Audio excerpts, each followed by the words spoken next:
friends आज आइछु आमर नाना मामू घर के बिहागर मोर नानार तांकर झियो एटा मैरिज करूछन बेले एटा समस्ते आइछु आमर फैमिली रो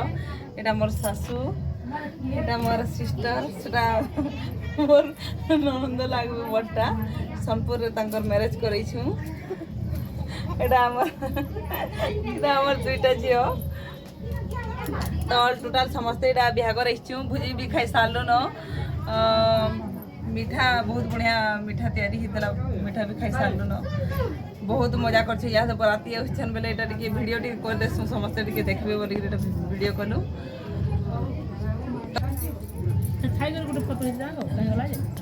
एटा हमर कबाड़ तले हमर नानी गुटे लागबे एटा समस्ते हमर टोटल सब फैमिलीटा जाक समस्ते आर जे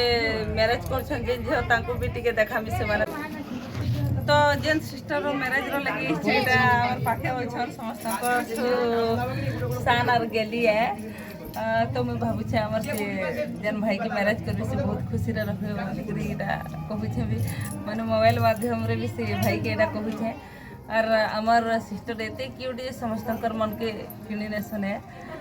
तो भाई के भी मोर तरफ रु